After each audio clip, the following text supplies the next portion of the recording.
You've reached the Signal Watch, movies, television, comics, and more. I'm your host, Ryan Steens. Join me and our cadre of co-contributors as we examine cultural artifacts of the 20th century, boldly explore the 21st, and try to put it all in perspective. Stay tuned. We're gonna try to make this work.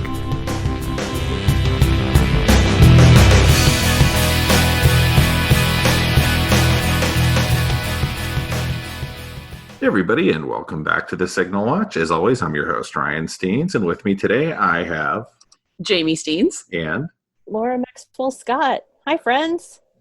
And this is we're not making light of the situation at all, but we'd be remiss if we didn't admit that everyone is currently locked into their homes and talk a little bit about the stuff you could be watching, what we have been watching, how we've been dealing with it. My first day home was March 13th. It is now April 5th. I didn't even know that. And so I have watched Sunday? an insane amount of garbage. It's a Sunday. Yes, it's Sunday before Easter. So Laura, you are home with two younger people. I am. And a husband. Yes. Two girls of different ages. Mm-hmm. One in middle school, one in kindergarten. Mm-hmm. So that has to affect what you're watching. Oh, yeah. I don't actually watch a lot of television. It has to be like at night or just something that I'm literally watching on my phone. Like, it's not like I can just park in front of the TV and just totally. I've still managed to watch a lot of television, though. Somehow I managed. And so we talked a little bit beforehand about some of the stuff we watched that we had in common. And the first weekend, so I found out I was being sent home. I was reading an article before I even took a shower on that Friday when we were told not to come into work. And it was about how the local school district was shutting down and none of the kids were supposed to go. And in the middle of the article, it says the University of Texas is shut down too. And I was like, wait, what? That's where I work. And so I went to the UT emergency page and it did not yet say it. But as I was doing that, my boss texted me and said, do not come in. We're shut down. Like, today's a vacation day, go do your thing, which of course was a lie. We all worked, but, right. It was also the Friday before spring break. It was, right. Yeah. And they were sending the kids home for 2 weeks. Now it's indefinite. They've come back and it's an online semester, but even that, I'll talk about details of that at some point later, but it's crazy. Education is absolutely bananas right now, to put it mildly, as you well know, having two of your own at home. Yeah. I overhear, there's a lot of meetings happening partially in our house and partially in a lot of other people's houses because my husband works at the seminary, which is a totally different scale than UT, but he is the communications man and there's a lot of communication. So yeah, I was told our communications person was basically jumping on grenades is the way they put it. Yeah. I don't even know what would be going that wrong, but we're all tipping our hat to her right now. So that first weekend, I will be honest, it took me a while to unpack that I was basically having a panic attack.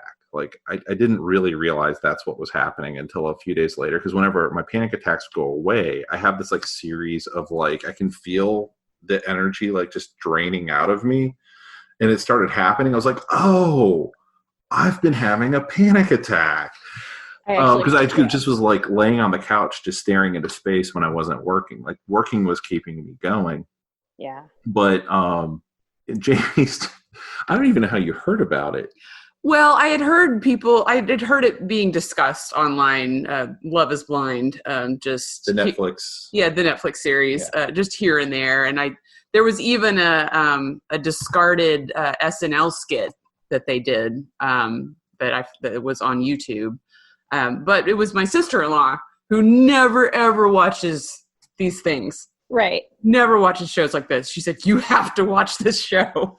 And that was enough for us. I mean, we were basically kind of like, coming to terms with what was happening, and we were just kind of mentally just not ready for anything else. So this was perfect. So that's basically what we did the first weekend.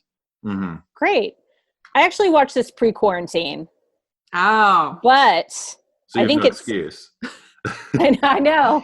And I will tell you, I don't like if there's going to be a season 2, like, I don't know if I can totally recommend it, except for it is sort of mindless and like, it's not going to require a lot from you. So if you're in that place where you're like, I just need something kind of fluffy, where I can feel better about the life choices that I've made.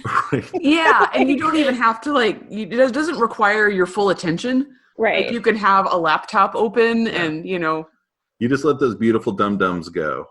That's right. That's right. I think, I saw like the first episode and I was like, and I'm like you, I don't watch like The Bachelor or The Bachelorette or, well, I don't know. You didn't say, but you said your sister-in-law or, but I don't watch a lot of these shows, or like I have in the past. Like there's a time where I was very enamored with like reality television, and now I've sort of stepped away from it. I think this podcast will examine some reasons why. Well, I think why I tolerated this particular show, instead of, say, The Bachelor or The Bachelorette, is that there's a 1-to-1 correlation with the number of people. Like, it's not one guy dating like 20 girls, which I think is totally gross, and vice versa on The Bachelorette.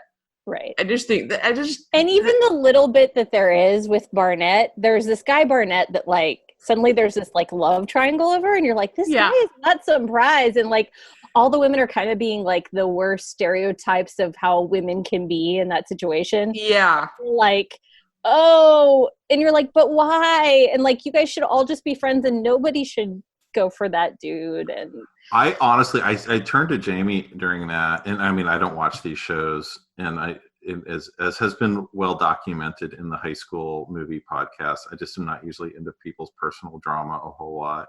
Right. But I turned to Jamie and was like, I have not seen anyone go through this since high school. Like that, the senior year was the last time I remember the like,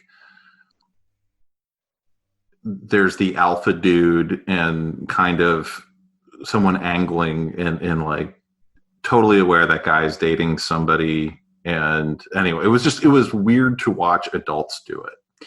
Well, there are always the same types of people on that go on these shows. I mean, there's a different Saturday Night Live series that's like I can't remember. Well, Bland Man was Bland guy. Yeah, it's basically just like The Bachelor, and he sits on a bench, and the different girls come in and talk to him. But like the thing that everyone says as soon as they sit down is, I like this, in that voice. And that is repeated many times on this show. And every time it happened, I just looked at Ryan and we just like, oh God. And you do wonder about the echo chamber of if that's what people watch themselves, that's how they're now talking, because that's what they watched and they've internalized it. But that's what people do, right? Like they think, right? Yeah. I mean, the whole thing is it's very interesting. First of all, it's like welcome to the blind love experiment. There's this like weird setup that it's some experiment. Yeah, you can tell the producers definitely did not pitch it as you're on a romance reality show. They definitely told the people in it that it was scientific somehow, and those people bought into it, which is bizarre. And then the other premise of the show that I find totally bizarre, and I get like you got to make television, but this false dichotomy that you have to get married or never see each other again. Yeah. Why? Well, and they forced them to go all the way up to, even if they knew what they were going to say, they forced them to go to the ceremony and let them know, their partner know at the ceremony if they were going to go through with it or not. Which the whole time I'm like, why don't you guys, you like all just need to communicate. Like, first of all, when they're in the pods, they're in these pods talking to each other where they can't see each other. And you're just like, you guys all need marriage counselors. Like, you guys are asking all the wrong questions. Yeah. is terrible. This is a bad idea. And like, just because you both like the Cubs does not, I mean, I'm sorry, I know you like the Cubs, but like, that does not a marriage make. Right. Yeah, sure. Like whether or not you make the best Italian beef. Like, Right. that's great questions. And then like, yeah, but then also, then when we got closer, I was like, oh my God, like some of these people that went all the way up there just to be like, I'm not going to marry you. And I'm like, why couldn't you have told this person? I mean, I get television, but you're just like, the show is bad. Yeah, no, I 100% blame that part on the producers because that was a requirement, no doubt.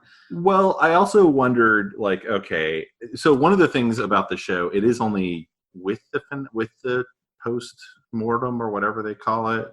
Mm-hmm. I don't know. It was a total of 11 episodes, right? You know what? I'm not sure off the top. I think that's true. It's either 11 or 12, but so it's really episodes? Like 10 or 11 episodes. And one of the things is it does move pretty quickly of like, you only are in the pods for like 2 episodes, something like that, maybe 3. Yeah. And then they meeting move on each other. They go on vacation. Mm-hmm.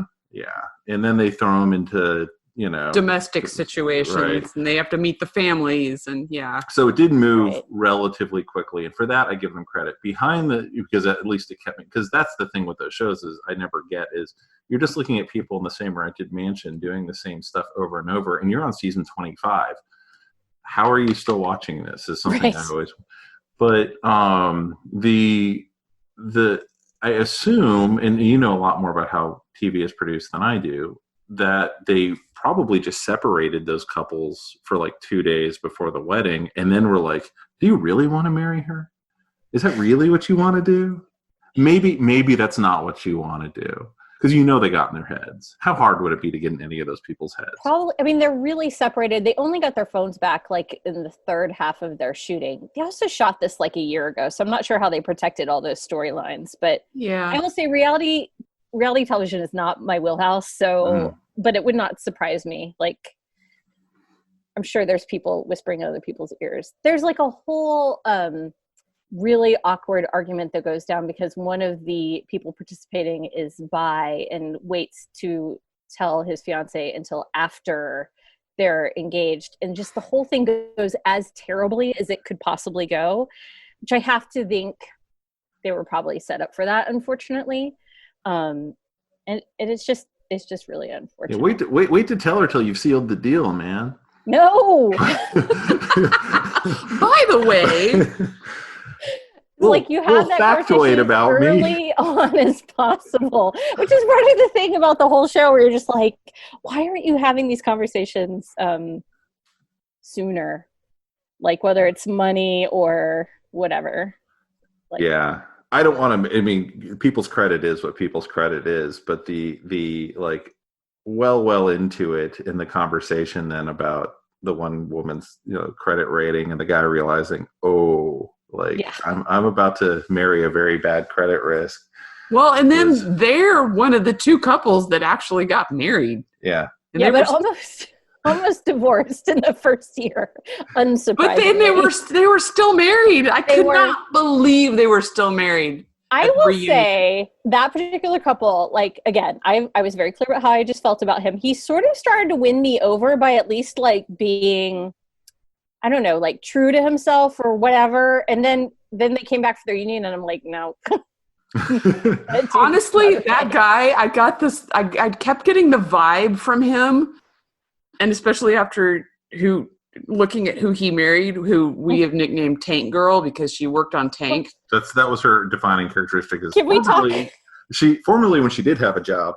But she kept dropping little tee-hee moments of, if you leave me, I'm going to kill you. Like seriously, I think he was scared of her.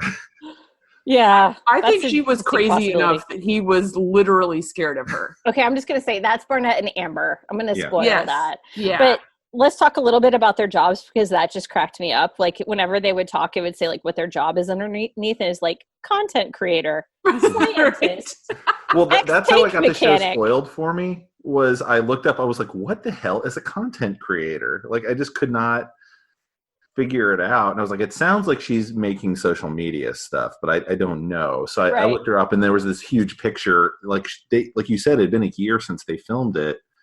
And it was all these pictures of her and the guy together. You're like, oh, I guess.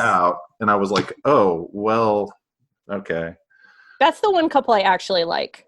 Mm-hmm. I will say. Lauren and Cameron, I actually like them. Yeah, I do. Yeah. I did. And they are currently trying to ride their brief 15 minutes for all into some content creation. Yes. AI content. I saw a thing online when I was doing a little research for this of they're currently being sponsored by Stella Artois to, like, if you get engaged during the coronavirus, let us know and film a video or something. And I was just like, oh no. Oh, that makes me feel worse. That's really tacky. Yeah. But this is I guess what content creation is. Yeah. I guess it is. There's a health coach, business owner, I was very curious what the business was. Me too. I've never figured it out. She did not seem like she had her shit together. So I was like, girl, no. I first noticed her during her actual engagement, and the whole engagement, I was like, red flags. All over the place. Yeah.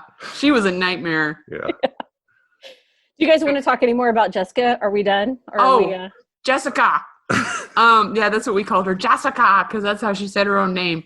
I don't know if it was we. I can't actually make that sound. No, she was a trip because she was one of the ones that was competing over, what was his name? Barnett. Yeah. And she never got over that. No. I mean, she clearly was, infatuated with that dude. And she was 30. Her partner, Mark, I will say also, I just kept cringing because he was such an enabler. And every time she would do something, he'd be like, but she really loves me and we're so close. I'm like, well, he had the crazy eyes too. Yeah. But her big thing was, he's 10 years younger than me. And I don't know, everyone's going to judge me for that. No one was saying a word. That was in her head. Yeah. But also she was the most immature person on the show. Yes. Not only did she talk, have a baby voice, but which is a problem. Yeah. Geez, she was a train wreck. Girl, the age difference is not a problem here. No, but she couldn't ever come to terms with what the problem actually was. Right. Which is I still want to be on the show, so I want to be engaged to somebody, but I am dealing with the fact that I just was rejected, and also I'm not very attracted to this person. Yeah. Well, it'd be I in theory, I think the age thing makes a difference until they have the thing of we're at his rented house with his roommates, and then they go to her pillow. Yeah, her beautifully appointed house that you're just like. Okay, here's where it matters. Yeah, that's true. And all he could think at that point is, I get this house. I live here now. And she's like, I think we might need a prenup. Yeah. I really like your dog. Yeah.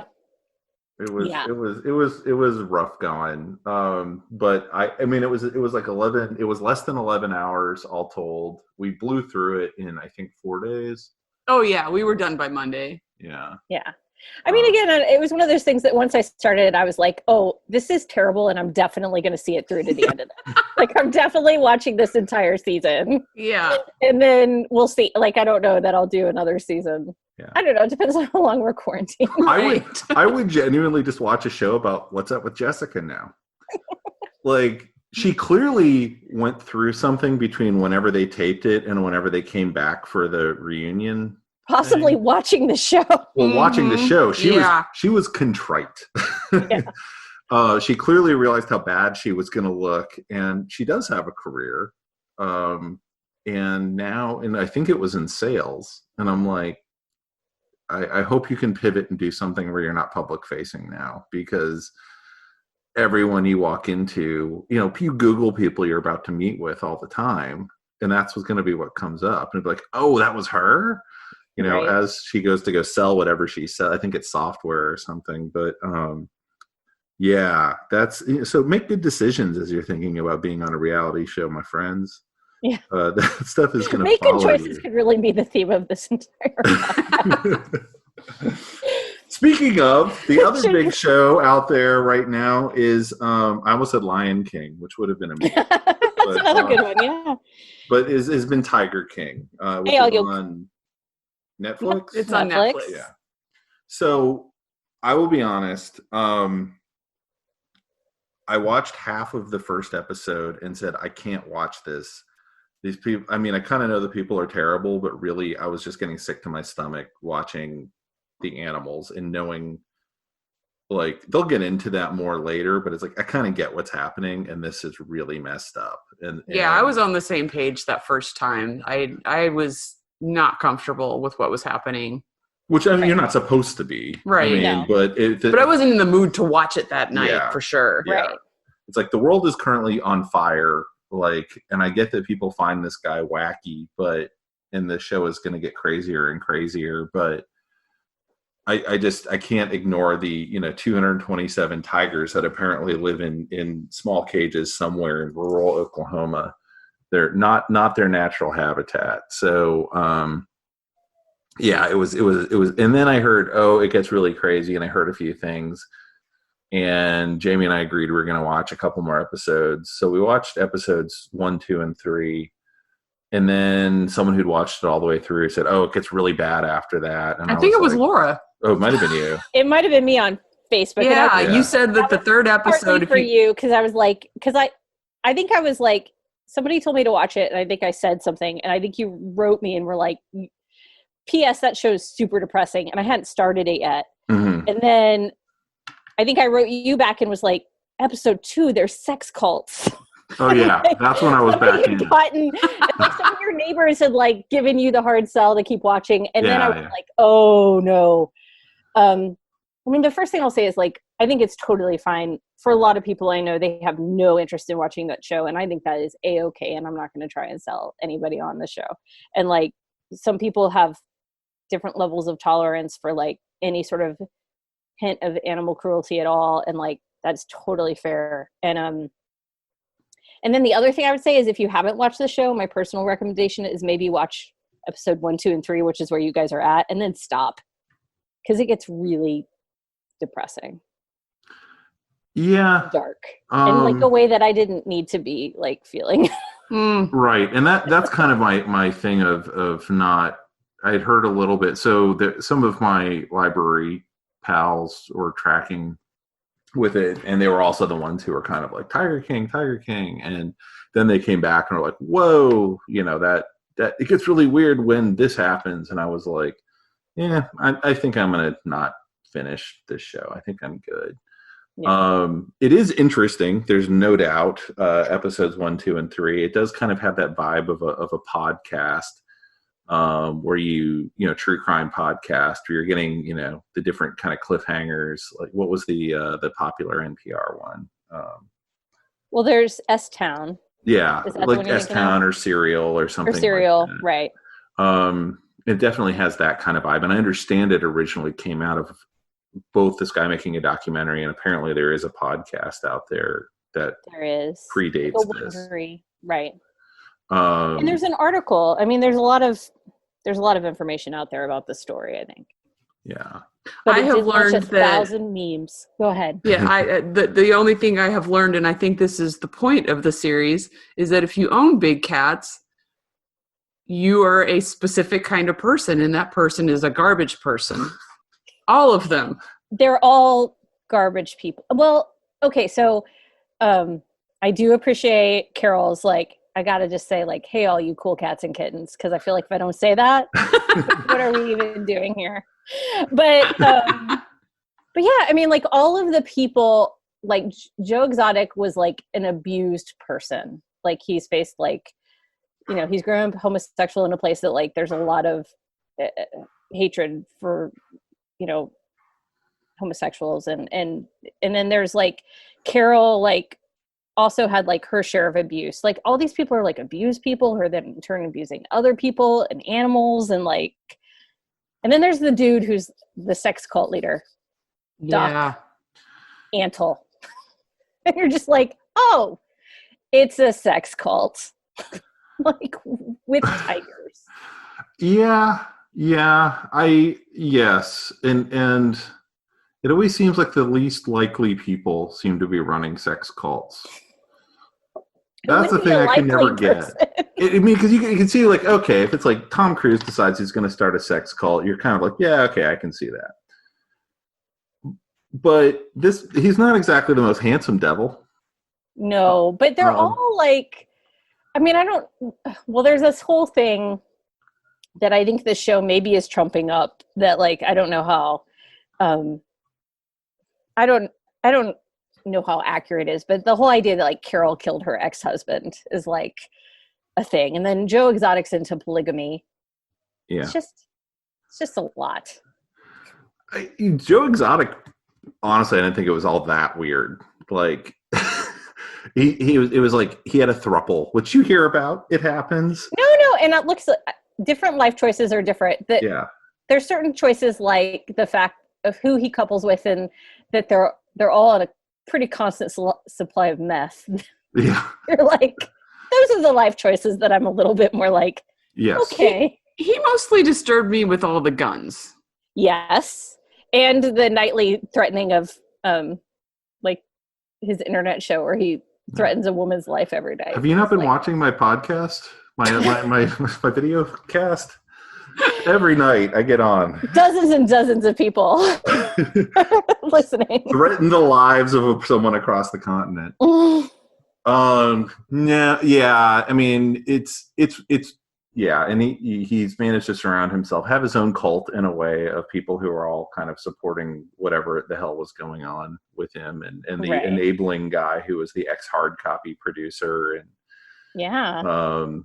but yeah, I mean, I will be honest. I've seen a lot of people like really upset that one episode really went to town on like saying that Carol killed her husband and going, that's so unfair. And I'm like, I don't know, man. It sure looks like she killed her husband to me. I think there's certain things that the documentary is setting up. Like, I think there's some wills or like power of attorneys that like saying disappearance is actually more common than the documentary would let you believe. But then there's the other half where she'll just go on camera and be like, and I don't know, I can't remember which episodes these things came in because like everything's a blur at this point. But like there's one where like Joe threatens, the tigers kind of go after him in the cage, and he's like, oh, they put cologne on my shoes. And she's like, cologne on your shoes doesn't make the tigers go after you. Everybody knows if you want a tiger to go after you, it's sardine oil. Whoa. Like, oh, you fed your husband. How do you know that? Okay. And she's like way into The Secret and like those old videos that she used to make where she's like, maybe you become rich through hard work or by accident. Like, oh, she might have actually killed her husband. Her husband also like. The thing for me was they're interviewing her, and I know it's just for like her kind of anxious thing she does, but in a period where she should have been like sweating bullets and freaking out, she's doing the thing people always do when they totally did it, of just kind of going, why would they think it's me? That's just crazy. He just disappeared. And it's like, no, you wouldn't be sitting in front of a camera right now if you were not trying to cover your ass. Like that's, anyway. It's weird. It's all weird. They met because she was walking out on her, they were both married to other people. She was like walking out on her abusive husband, and he drove up to her twice, picked her up randomly on the road, handed her his gun, and was like, hey, just hold it on me and we'll go for a talk. Yeah. In a motel room. So maybe not the best marriage. I don't know. Not judging other people's life decisions, but. Except when they murder their spouse. Maybe, yeah. We're allowed to judge that one. That one's bad. And then she does come across as a huge hypocrite because, you know, she's getting on Joe, what's his face, and cult guy because they're running, big cat businesses, essentially. Yeah. But then she has her T-shirt situation. Well, but then they showed, like, she and her husband doing exactly the same thing in the 90s. Like, them buying baby tigers, and this is how you raise them if you want them to, not need their mothers and stuff like that. Like, come on, lady. Well, I mean, I also always want to give people a second chance, but I mean, I think part of her story would be, if we're being kind, was like, oh, she started to see how bad that was, and he kept wanting to breed, and she was like, I'm not really into that. But she does have this thing where she's still taking in money, and like everybody who works for her, like, are like unpaid volunteers who like have like different. I agree. The way it was set up was super strange, in a way. But we also live in a city with no kill shelters, and that it's a huge amount of, they just churn through volunteers. Lots of animal related things basically depend on volunteer stuff. So it was more of how she was doing it than she was doing it, and her like admitting like she had no idea who people were until they'd been around for like 5 years or whatever. So she wasn't like that engaged with what was ostensibly the business that she had going. But anyway, it's okay. We can't go away without talking about Saf and his arm. Did you guys see that? Does that happen in the early part? It's in episode 2. Yeah. Okay. Wait. It might have been it was episode 2. Yeah. Yeah. This is one of the craziest moments of the series, but also I guess I just want to comment on, apparently this is a trans man who, like, the documentary misgenders the entire documentary. That explains a lot, because I was confused. Yeah. Because they were definitely... They say he and her and different names. And actually one of my favorite characters, if you will, in the entire documentary, like, seems to have a good head on his shoulders, but like does like lose his arm and immediately comes back to work. And then one of the craziest moments in the entire documentary is then Joe Exotic walking into the gift shop area and being like, hey guys, I'm just going to be straight with you. Tiger just took off somebody's arm.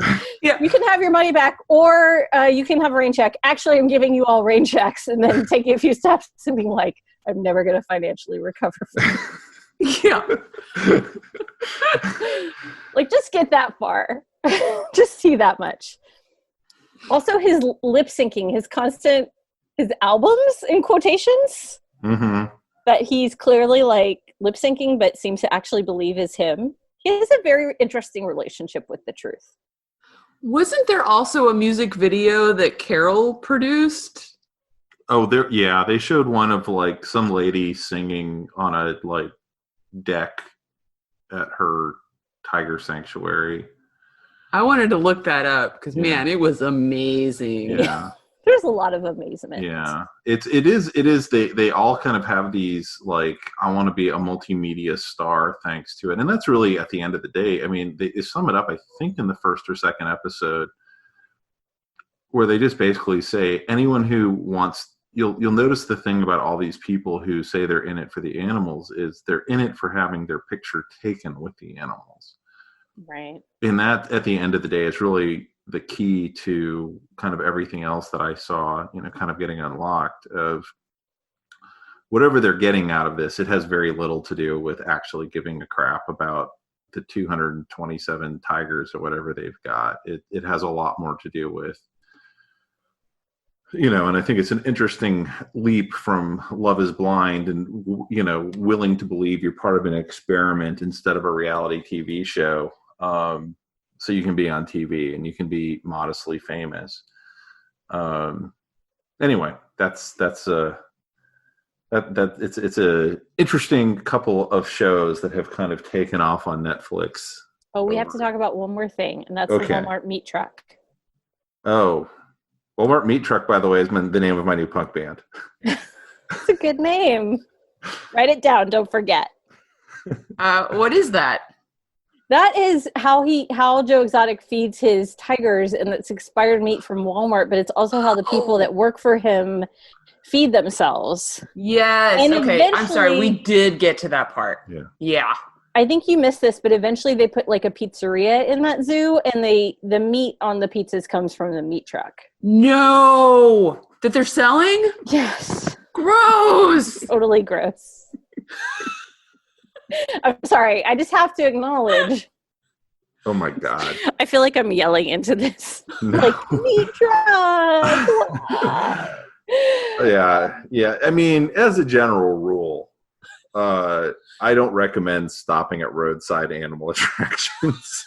So quick question, because you're from Oklahoma. Eric and I have been talking about this, and we think we used to see signs for this animal attraction. There's definitely Arbuckle Wilderness? Well, there's definitely a few definitely Arbuckle Wilderness, which I always threaten to stop at. But like now I'm like, Amy, can you sing the song? I have never been to Arbuckle Wilderness, but the theme song was heard throughout my childhood. It goes, Arbuckle Wilderness. Wait, hold on. I don't know. Now I forgot it. Hold on. Give me a second. Okay. Oh, man. It's going to come to you when it does. I'm having stage fright. Hold on. It's okay. Nobody's going to hear this. I am. Guys, talk about something else while I think about it. So what I'm going to say is, like, definitely, when you go up I-35, okay. I remembered it. I started it off wrong. That was my problem. Come feed the animals at Arbuckle Wilderness. The animals are waiting for you. Awesome. There you go. She sang this to me like date number 2. I mean, how could you not fall in love with her?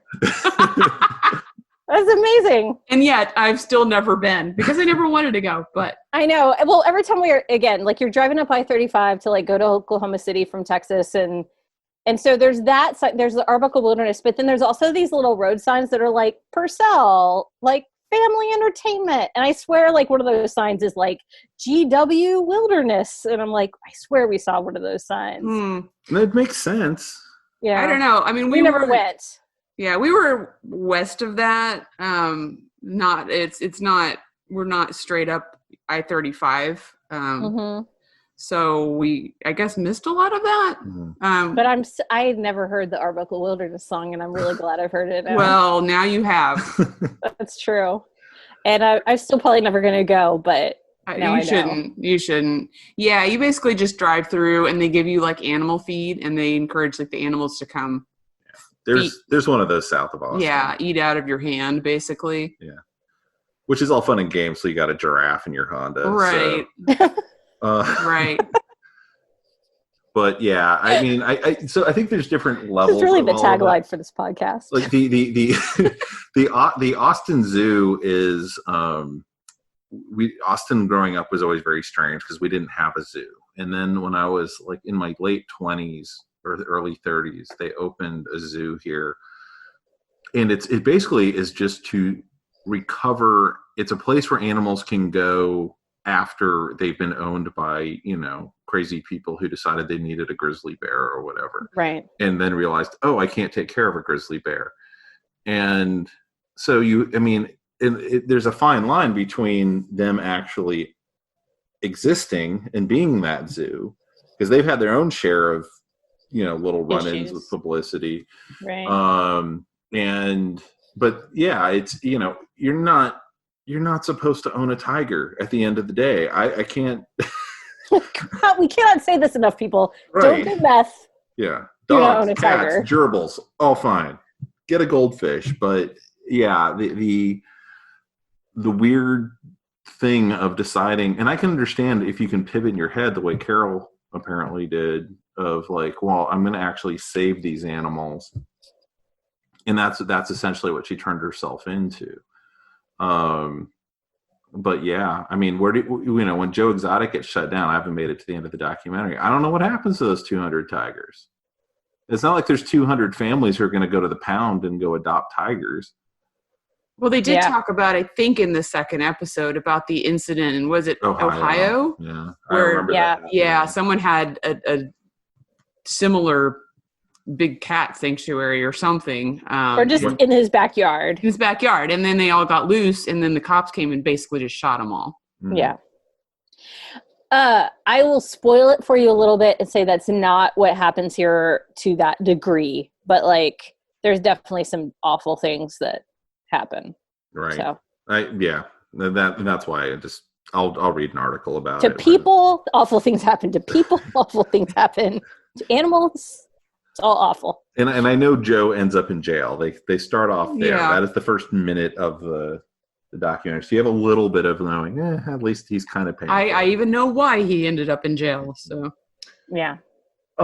We've also, it's not been all Tiger King and Love is Blind. We've also been watching, before all of this, we watched something called McMillions on HBO, and I just want to recommend that. And it does follow a little bit of a similar trajectory of, I was laughing so hard I was crying through the pilot or the first episode, and I think there's 6 episodes of McMillions. And then it gets real at some point. Yeah. But it's a good sort of narrative arc to all of what's happening. Like, they kind of start you with a spoonful of sugar to kind of get you watching, and then they go, but really, this messed up so many lives. Like, give us the premise. Yeah. People They're don't really get it smart by sticking with the actual timeline of like letting you know what happened when they discovered it. Mm-hmm. Like, they don't jump around. For anybody that hasn't heard of McMillions, what's the premise of McMillions? Right. So McMillions is about, if you were around in the 80s and 90s, you'll remember McDonald's had this Monopoly game. And it's like any other sweepstakes thing. Who knows whoever wins these things. And essentially there was a guy who manages to get a hold of the winning tickets. And he basically turns it into a black market business of selling these tickets. He worked for the company that McDonald's hired. I was trying not to spoil it. Spoiled it. So it's okay. I think that's the second episode. It's fine. Yeah, that's true. But yeah, it starts with like how the FBI gets tipped, kind of how they get tipped off. And the FBI agent who kind of grabbed onto the whole thing with both hands because he was essentially really bored doing what he was doing. Doug Matthews. Yeah, and that guy totally reminded me of one of my childhood best friends. Like, absolutely. And that guy wanted to be an FBI agent while we were growing up. He's now an immigration attorney, but he, at the time, absolutely. And I was just like, oh my God, it's absolutely Peebo. It was really weird watching him. But yeah, it's a hell of a documentary, and just the impact one person making bad decisions can have on hundreds of people who they don't even know is absolutely amazing. It seems like kind of a funny, like you said, like kind of a funny small bad decision. Like, it's like fries and milkshakes and like Monopoly, and like, who's it going to hurt? Like, somebody's like, I have the winning prize piece. Like, do you want it? And then suddenly, like, you see how some of they always say, like, in quotes, winners, like how their lives were really kind of ruined by it, even before like the FBI caught on, and there's like a crime family connection, and it's wild. Yeah. They did get involved with even if you've heard of, it's one of the big 5 families from New York, like some nephew. It's the Colombo family. The Colombos, yeah. And my hero of the series was Heather Colombo, who was just, I would love to meet that woman. She was fascinating. I believe she was the sister-in-law. She is fascinating. She was. She knows so much. Yeah, she was deeply involved in something she did not intend to be, and she was just kind of over it. Yeah. Her facial expressions basically made the whole show. I don't think this is too much of a spoiler to be like, she marries into this crime family, but also like the guy she's dating like takes a really long time to even say what his name is. So like, she really doesn't know, I don't think, what she's getting into when she first enters the family. But now she knows where some bodies are buried. And she's like, but she's also, you definitely feel like, I don't know if they have kids, but you feel like that, or like she just like has a lot of marriage life drama, like everyday drama. She's like, I don't have time for this. I think they do have kids because like her kid works at McDonald's. She's like, I got to get my kid through high school. Like, I do not have time. Yeah, it's a great series. It's one of the best like true crime things I've heard or seen. I honestly, like, because they really do tie it up in a way. Like, I always feel like that's where a lot of the true crime stuff kind of, they get the premise set up, but then because the ends are so loose, they have a very hard time tying everything back up. But this show actually did a really, really good job of like we introduced you to all of these people for a reason. We're going to bring it all back together in the final episode. So, I was impressed. I thought it was just really well done. So, and it didn't have any abused animals. So. Yeah, I'm going to tie it back a little bit to Tiger King. Again, I cannot remember which episode this showed up in, but at Tiger King, at one point, they bring in a guy who is like supposedly the model for Scarface, and he's like the most sane person in the entire series. Yeah, I know. It was crazy. We saw that episode. Yeah. You're like, oh, okay.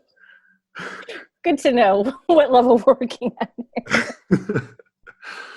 Yeah, it was him. And it was like, why is the most articulate person in this entire thing somebody's like maintenance guy? Kenny the maintenance guy. Yeah. Oh, yeah, the guy with the clown legs was like the clearest. Was it the dude with the clown legs?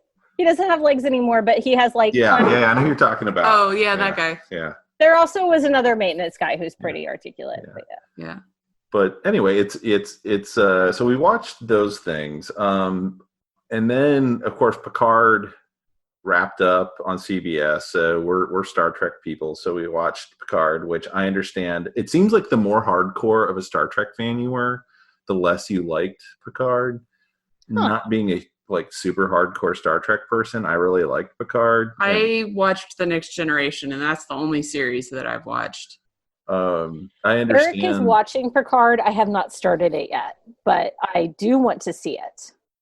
It's you just think of it as a very long movie. I think one of the things that I was kind of rolling my eyes at that I saw on social media was people expecting it to be more like episodic, like the old Star Trek, and like going like, I don't understand. I'm like, yeah, because they haven't revealed the facts yet, because it's now serial television, not episodic television. And so anyway, I thought it was pretty solid, especially for a first season where they're kind of feeling their way, trying to figure out what they're going to do. And I would more than watch a second season of it. But then we pivoted, and because I haven't really watched it in forever, we've been watching a ton of old Next Generation episodes, partially because you can get through them in 45 minutes. And you're one and done. So. Yeah, you don't have to worry about what happened in the previous or following episode. Mm-hmm. Mm-hmm.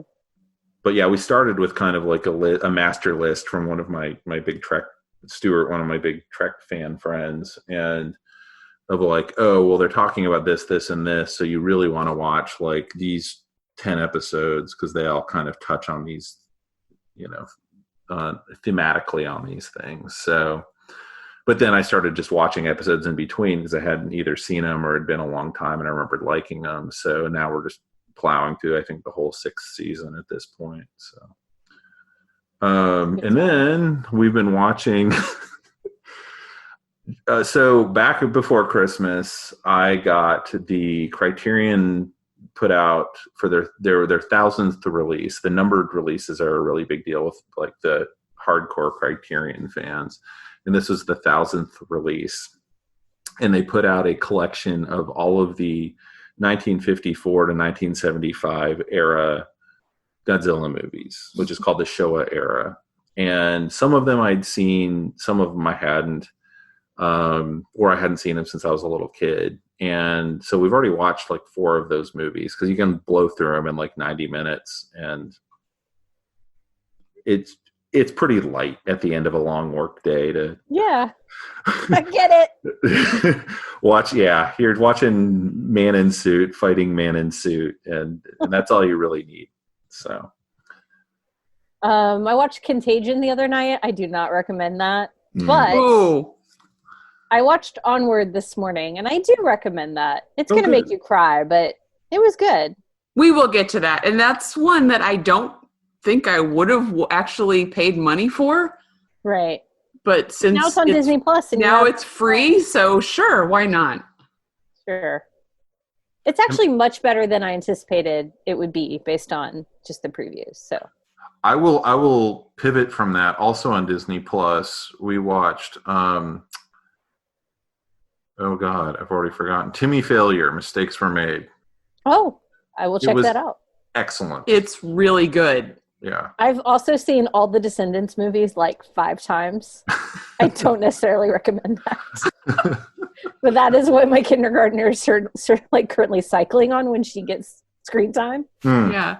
You know, they're not bad for what they are, but also if you're a grown adult. Well, Timmy Failure is definitely one of those things of like, your 5-year-old's going to appreciate it from a certain perspective.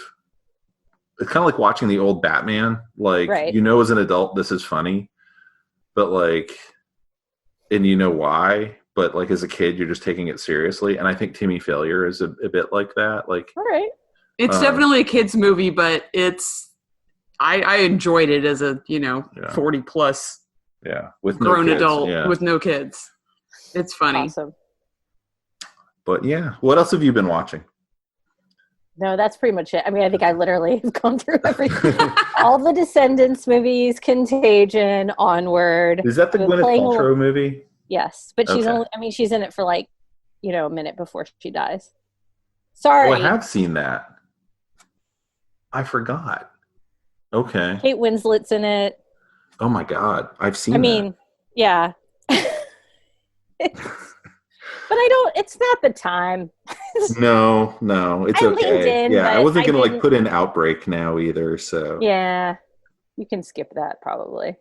It is, so back when Outbreak came out, I watched it with my friend Pat, and would have been like 94, 95. And, it was just a movie. We'd seen it, and we came back to our apartment. We're drinking some beer. And actually, I wasn't 21 yet. I'm sure we were not drinking beer. But Pat just stands up, as Pat would do, and starts just talking about how seriously we should be taking a pandemic. And that was the first time I was ever genuinely scared of a modern era pandemic, was after, like, not while watching Outbreak. It was about an hour later drinking beer with Pat and him speechifying. Way to be smart about the future. Yes. Yeah, he knew what he was talking about. Somewhere he is ultra ready for this. Yeah, I know he was. He probably had already sealed his house in plastic. Practicing for 25 years. Yeah, no. I've just been playing a lot of ukulele, working. Oh, right. You came in like third nationally on some ukulele. Nationally. I mean, technically nationally, I guess. So talk a little bit about that, Ukulele Warrior. Yeah, I started teaching myself how to play ukulele, and I've been subjecting people to my videos online as a way to pass the time. I really enjoy them. You've got a great voice. Thank you. Yeah. I figure people can scroll on by if they don't enjoy them. Some people have become very quiet on my social media. Like, okay, noted, you don't like it. You clearly hidden me for 30 days. But fine. It's fine. It's like you and Patrick Stewart are keeping us afloat on social media. I love Patrick Stewart's sonnets of the day. Yeah, every day I take a however long out to I find the sonnet and I have the text on the screen, and then I play him reading it. There are worse ways to spend your time. For instance, Tiger King. So that's a good thing to do, I think, because I've been trying to read more too, because I'm like, I need to redirect some of this energy into like a positive way. And I don't say that. I think there's some pushback now that people are being like, look, I'm sick, or like, I can't handle like learning to bake bread right now or whatever. And it's like, that's totally okay too. But for me, like, I could scroll obsessively on social media and like read like 15 articles about how terrible everything is, or I could like try to figure out how to play a G chord. Yeah. Well, we've got a coffee table full of comics right now. Ryan gave me some for Christmas and for my birthday. And he always has a stock of comics ready to go. So we've been trying to spend at least some time every night with, reading comics. Yeah, that's good, I think. It's been honestly just hard to find time to do that. And by the time I do, I'm like, man, I don't know what happens if I try and read now. So put a Godzilla on. And that's also fine. I think your Godzilla watching is A-okay. It is my self-care. It is, and I appreciate that about you. So Look, there's worse things you could be doing to spend your time than that. Like, I need to just zone out to some Godzilla right now. So, yeah, it's Rawr. it's we're in it. And one of the things that I thought was kind of crazy was in like the first week, like all these celebrities are announcing these things they were going to be doing and all of it. And I was like, guys, this is a marathon, not a sprint. So unless you're gonna like read a bedtime story every night for the next 6 months, like think real hard about what you're committing to doing for the good of the people or whatever. Because I mean we're all this is not ending by the end of April, so we'll have lots of catch up time for various things. And it is funny you brought up the bread thing, because I heard HEB can't keep yeast in stock, and someone told me they talked to someone like a whatever service desk person, and they got yelled at. Like, why are we had plenty of yeast, but you idiots all decided you had to become bakers all of a sudden. I mean, look, it's all of us doing it. Like, we're using up all the broadband. Like, we're all buying toilet paper for our houses. It's like, we all got to cook at home all the time now. And some people have to bake bread. I guess there's like a lot of people doing sourdough starter too. I honestly think the bread thing is more of a hobby. Sure. Because there's plenty of bread. Like, I have not been. You know, it's not like a survival thing. People are doing it to fill time. Right. Yeah. Baking is soothing, and they haven't had the time before, but now they do. So. Right. It smells nice. Mm-hmm. I make cookies like from scratch day 3, so I get that. But I also get the like instant burnout where you're like, no, we did that. Right. Yeah. I can't. But yeah. All good things, I guess. I mean, I hope this doesn't last 6 months, but you know, I at this point I'll believe anything. I was at HEB this morning getting canned goods, which we've been really good about getting fresh stuff, but I was like, we really need to start having some canned goods around too. And the place was full. No one was wearing a mask or gloves as they were going in. Oh. And I was just like, all right, as I'm getting my curbside. So I don't know, every time I see that, I'm like, you just added 3 weeks, 3 more weeks from at least 3 weeks from now. So here we are. So Tiger King is what we're saying. And Love is Blind. And Love is Blind. I do wonder, because they were supposed to be filming Queer Eye here. Oh, yeah. They were in the middle of that. All those people, I mean, I don't know if they are all still here, but for a while I was seeing a lot of social media posts in places I recognized. And I was like, okay, everybody keep those boys healthy. Like, put your mask on and stop going out unnecessarily. I think they all went home. Yeah. Okay. But, yeah, I think actually, I read somewhere that HBO is going to be free for a little while. Okay. I don't know if that's true or not. But if so, there's your McMillions. Mm-hmm. There's your McMillions. One of our clients, his Pepito won like a Latin film festival, and his short is now on HBO, so you can check that out. I heard that they put those out on HBO. Yeah, okay. Yes. So that's something. And there's a really cute featurette, too, of like behind the scenes stuff, too, that's not very long. It won't take up too much of your time, but you could check that out, too. And I'm just making sure that's what it's called, and it may not be. I hope I got that right. But, yeah. And I think Paul worked on a movie that came out, and I think it's called Banana Split. That just hit HBO, I want to say. So check that out. And also all the South by films are being streamed. Also. On Amazon. On Amazon. So you can check that out. That's crazy. I guess they realized no more film festivals in 2020. No. Yeah. Oh, and it is Pepito, so you can check that out on HBO as well. And I just remember when South by was canceled and how I was like mildly surprised and worried about the economic impact, and that was only a few weeks ago.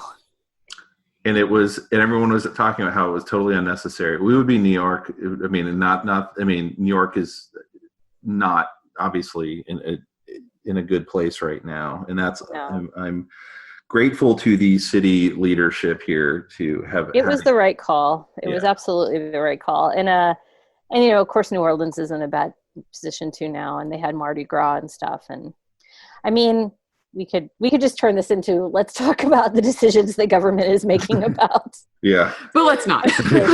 And we could be here another hour, but I mean, there's a lot going on. So yeah. All right. Well, thank you so much for joining us, and we'll be back soon with more exciting content, cool cats and kittens. And Laura, I don't know if you want to do a movie or if you want to, whatever you want to do is okay by me. All right. We'll reach out. We'll Zoom some more and record it for the people. For the people. We're content creators. That's right. That's right. Underneath my name. Bye, y'all. Be well. Yeah, everybody be well. Bye-bye. Bye.